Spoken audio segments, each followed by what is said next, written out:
1 Korintus 15 ayat 33. Janganlah kamu sesat. Pergaulan yang buruk merusakkan kebiasaan yang baik. Ibrani 10 ayat 24 sampai 25. Dan marilah kita saling memperhatikan supaya kita saling mendorong dalam kasih dan dalam pekerjaan baik. Janganlah kita menjauhkan diri dari pertemuan-pertemuan ibadah kita seperti dibiasakan oleh beberapa orang. Tetapi, marilah kita saling menasihati dan semakin giat melakukannya menjelang hari Tuhan yang mendekat. Cool Winsoul. Cool adalah komunitas kasih di mana kita belajar saling saling mengasihi satu sama lain. satu sama lain. Satu sama lain. Satu sama lain. Satu sama lain. Satu sama lain. Satu sama lain. Satu sama yang lain. Satu sama lain. Satu sama lain. Satu sama lain. Ayo ikut cool, guys. Ayo ikut cool. Ayo ikut cool. Ayo ikut cool. Ayo ikut cool. Ayo ikut cool. Ayo ikut cool. Ayo ikut cool. Ayo ikut cool. Ikut cool. Youth Pentecost, are you ready? Yes, we are ready. Ayo ikut cool. Woo!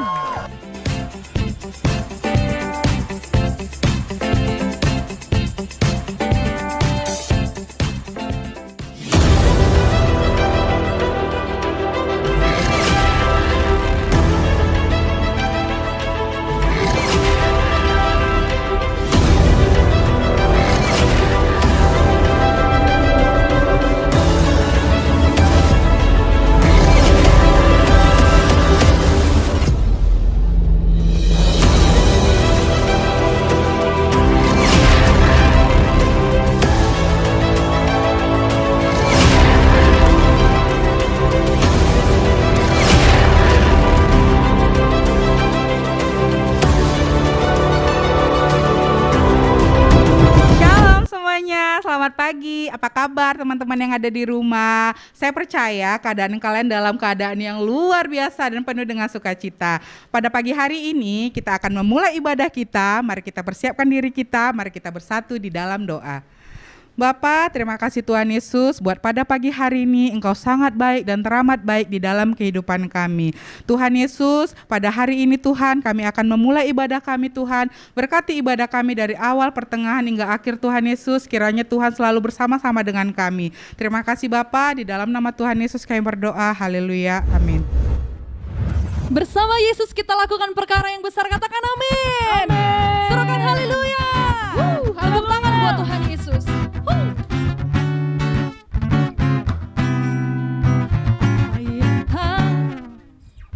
Pernah dilihat mata yang tak pernah didengar telinga yang tak pernah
penyelamat setiap hari. Amin.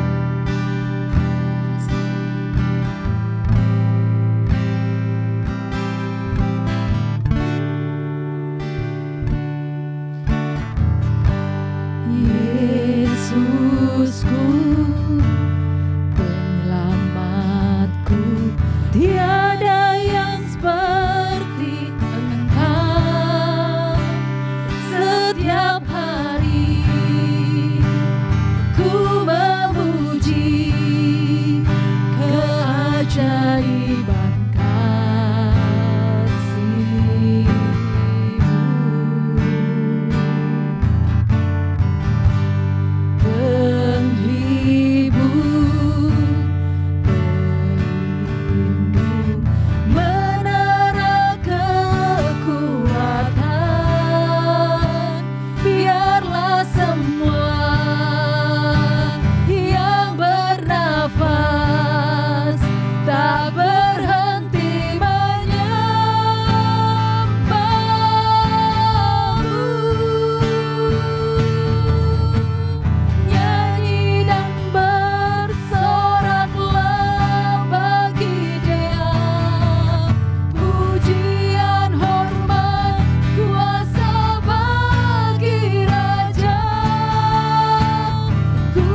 Buat teman-teman yang di rumah yang ingin memberikan persembahan, baik persembahan ucapan syukur, persembahan persepuluhan, dan persembahan yang khusus, bisa teman-teman melakukan barcode di bawah ini. Dan juga kita akan mendengarkan firman Tuhan dari hambanya.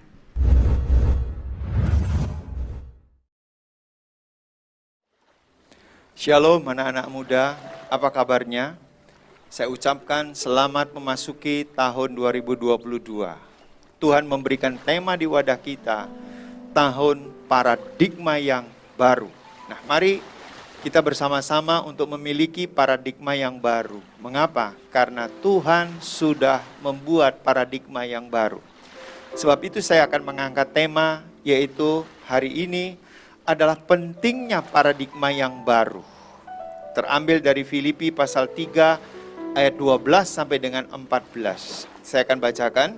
Bukan seolah-olah aku telah memperoleh hal ini atau telah sempurna, melainkan aku mengejarnya kalau aku dapat juga menangkapnya, karena aku pun telah ditangkap oleh Kristus Yesus.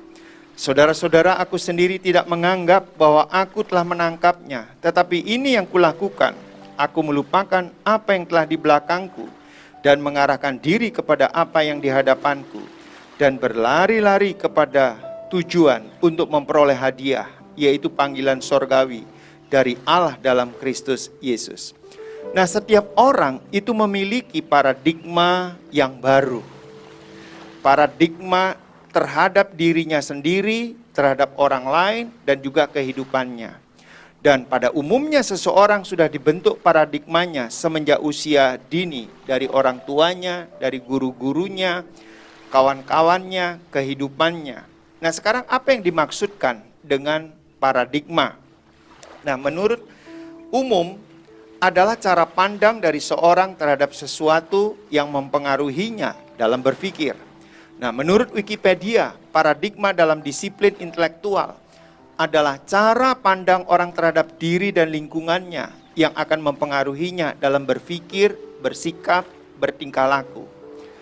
Nah, kemudian kalau menurut Kamus Besar Bahasa Indonesia adalah model dan kerangka berpikir. Jadi untuk mengubah paradigma lama menjadi paradigma yang baru memerlukan proses perubahan. Perubahan apa? Pikiran, sikap, dan tindakan. Nah, mari kita akan belajar bersama-sama. Dari mana memulai perubahan paradigma ini? Tentu belajar dari Filipi pasal 3 ayat 12 sampai 14. Yang pertama, untuk kita dapat mengalami perubahan paradigma, itu dimulai menjadi manusia yang baru. Filipi 3 ayat 12 mengatakan, bukan seolah-olah aku telah memperoleh hal ini atau telah sempurna, melainkan aku mengejarnya kalau aku dapat juga menangkapnya, karena aku pun telah ditangkap oleh Kristus Yesus. Saudara yang dikasihi oleh Tuhan, titik tolak perubahan paradigma dari Paulus adalah ketika ia berjumpa dengan Tuhan Yesus secara pribadi. Sebelumnya ia hidup hanya berfokus kepada dirinya sendiri. Sekarang ia berfokus kepada Tuhan Yesus. Ia hanya berfokus untuk kejayaannya. Dan sekarang dia berfokus kepada Tuhan Yesus. Yaitu apa? Ia memberitakan Injil. Ia menanam gereja di mana-mana. Nah, ini perubahan yang terjadi melalui menjadi manusia baru. Sekarang bagaimana menjadi manusia baru? Menjadi manusia baru adalah dibaharui oleh roh dan firman Tuhan.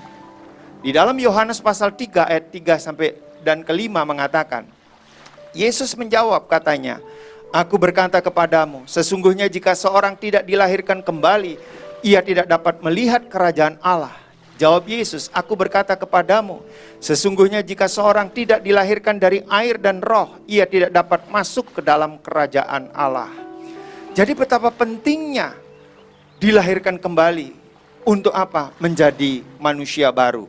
Titus 3 ayat yang kelima mengatakan, pada waktu itu dia telah menyelamatkan kita, bukan karena perbuatan baik yang telah kita lakukan, tetapi karena rahmat-Nya oleh permandian kelahiran kembali, dan oleh pembaharuan yang dikerjakan oleh Roh Kudus. Sekali lagi, penting setiap orang itu dilahirkan kembali untuk menjadi manusia baru. Karena hanya manusia yang baru yang dapat melihat kerajaan surga dan juga dapat masuk ke dalam kerajaan surga. Nah, yang kedua, untuk membangun paradigma yang baru adalah menanggalkan manusia yang lama dan mengenakan manusia baru. Dalam Filipi pasal 3 ayat 13 berkata, "Saudara-saudara, aku sendiri tidak menganggap bahwa aku telah menangkapnya, tetapi ini yang kulakukan. Aku melupakan apa yang telah di belakangku dan mengarahkan diri kepada apa yang di hadapanku." Melupakan apa yang telah di belakangku, ini berbicara menanggalkan tabiat manusia lama kita. Tercatat dalam Efesus 4 ayat 18 sampai 19. Kemudian mengarahkan diri kepada apa yang di hadapanku, mengenakan manusia baru. Saudara, ini semua tentang bagaimana kita menanggalkan tabiat kita yang lama dan mengenakan tabiat daripada manusia baru. Tapi yang ketiga, bagaimana kita membangun paradigma yang baru ini adalah dibaharui terus menerus. Pada waktu kita lahir baru, tidak serta-merta kita sudah menjadi sempurna. Tetapi kita terus menerus diperbaharui seperti tercatat dalam Filipi 3 ayat yang ke-14. Dan berlari-lari kepada tujuan untuk memperoleh hadiah, yaitu panggilan sorgawi dari Allah dalam Kristus Yesus. Jadi untuk membangun paradigma yang baru, kita mesti punya upaya yang sungguh-sungguh untuk berubah.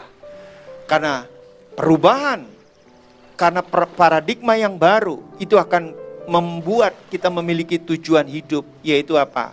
Panggilan sorgawi dari Allah dalam Yesus Kristus dan memperoleh mahkota sorgawi. Nah, inilah pentingnya kita dibaharui terus-menerus. Dan sekarang pertanyaannya, apa yang mesti kita perbaharui secara terus-menerus? Adalah pikiran kita. Roma 12 ayat yang kedua mengatakan, "Janganlah kamu menjadi serupa dengan dunia ini, tetapi berubahlah oleh pembaharuan budimu, sehingga kamu dapat membedakan manakah kehendak Allah, apa yang baik, yang berkenan kepada Allah, dan yang sempurna." Pembaharuan pikiran ini sangat penting. Oleh karena itu, relakan kita terus-menerus diubahkan oleh roh dan firman Tuhan. Relakan untuk kita dibentuk secara terus-menerus menjadi serupa dengan Kristus.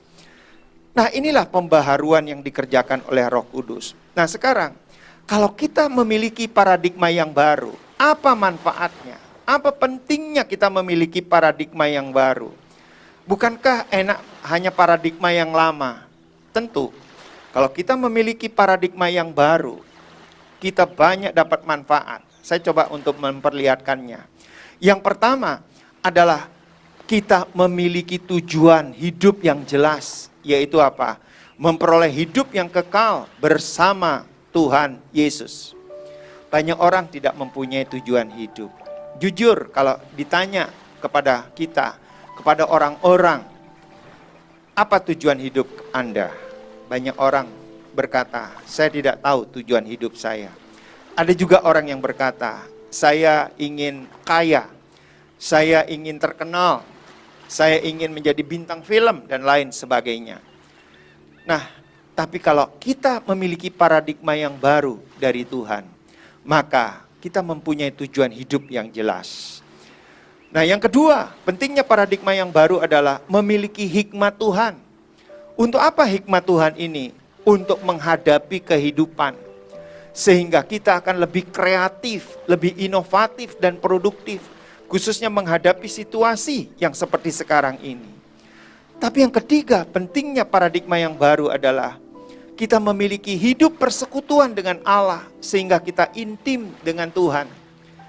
Saudara yang dikasihi oleh Tuhan, penting sekali kita hidup intim dengan Tuhan.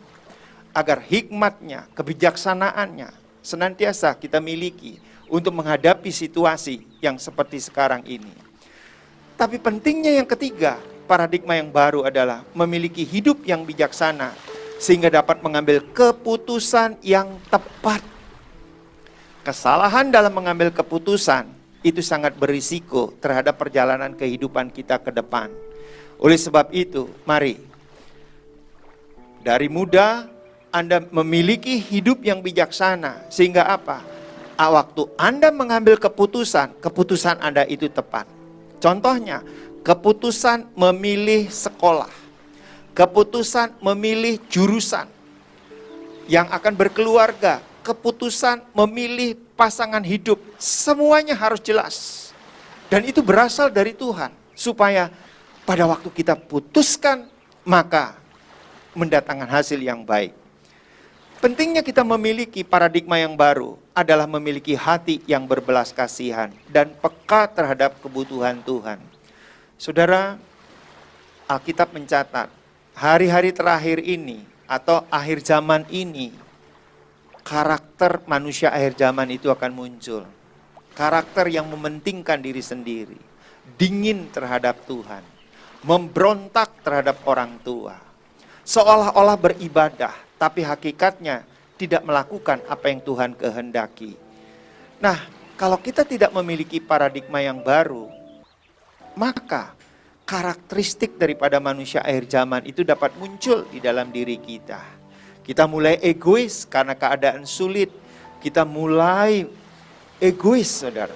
Tapi kalau kita memiliki paradigma yang baru, maka hati yang berbelas kasihan dari Tuhan selalu ada dalam hati kita. Dan kita selalu peka terhadap kebutuhan Tuhan. Apa yang dibutuhkan oleh Tuhan. Nah, tapi yang berikutnya adalah dapat membangun kehidupan yang kudus. Dengan paradigma yang baru, kita dapat membangun kehidupan yang kudus. Mengapa? Karena Allah kita adalah Allah yang kudus. Oleh sebab itu kita dapat mendekati Allah dengan kekudusan. Alkitab mencatat, dengan kekudusan kita dapat melihat Allah. Atau tanpa kekudusan kita tidak dapat melihat Allah. Sebab itu, betapa banyak manfaatnya kita memiliki paradigma yang baru. Siapkah saudara memiliki paradigma yang baru? Nah, memiliki paradigma yang baru perlu pertolongan Tuhan. Sebab itu, mari, saudara yang rindu memiliki paradigma yang baru, angkat tanganmu. Kita berdoa kepada Tuhan, minta pertolongan Roh Kudus membantu kita. Bapa, di dalam nama Tuhan Yesus, kami rindu memiliki paradigma yang baru. Di masa yang baru, tahun 2022 ini ya Tuhan, kami tidak dapat bergerak sendirian tanpa pertolongan Tuhan. Urapi setiap kami, pakai setiap kami. Hamba-Mu berdoa khusus bagi anak-anak muda ya Tuhan, yang Tuhan percayakan di wadah ini. Bahkan semua anak-anak muda yang mengikuti daripada rekaman ini, khotbah ini, Tuhan, Engkau sendiri yang mengurapi setiap mereka, sehingga mereka memiliki paradigma yang baru. Mereka punya hikmat, punya kebijaksanaan untuk mengambil keputusan yang tepat. Memilih sekolahnya, memilih pasangan hidupnya, memilih pekerjaannya, memilih bisnisnya. Tuhan yang memberikan semua itu kepada kami. Terima kasih Bapa di surga, terima kasih. Biarlah setiap kami boleh menikmati dalam masa yang baru dengan paradigma yang baru ini. Terima kasih Bapa di surga, terima kasih.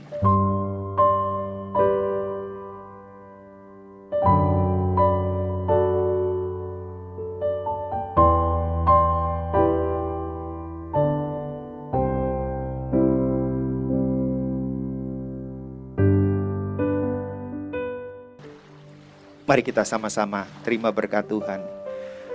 Kasih karunia dan anugerah dari Allah Bapa di dalam putranya yang tunggal Yesus Kristus dan persekutuan yang manis dari Roh Kudus memberkati setiap saudara. Mulai saat ini sampai Tuhan Yesus datang kali yang kedua, bahkan sampai selama-lamanya. Yang percaya katakan amin. Wah, luar biasa sekali ya firman Tuhan yang sudah kita dengar pada pagi hari ini, membuat kita lebih bertumbuh di dalam Tuhan. Dan buat teman-teman yang ada di rumah yang ingin lebih bertumbuh di dalam Tuhan, mari ikut gabung komunitas Cool. Caranya gampang sekali teman-teman. Teman-teman bisa DM Instagram kita yaitu Youth Pentakost PKU, dan juga di bawah ini ada nomor yang tertera teman-teman. Jadi nanti pasti kami akan hubungi teman-teman satu persatu. Dan ada info selanjutnya yaitu kita ada ibadah on-site teman-teman jam 18.30 di Grand Elite lantai 1. Kami tunggu ya kehadiran teman-teman semua. Info sudah semua saya bagikan. Terima kasih. God bless you.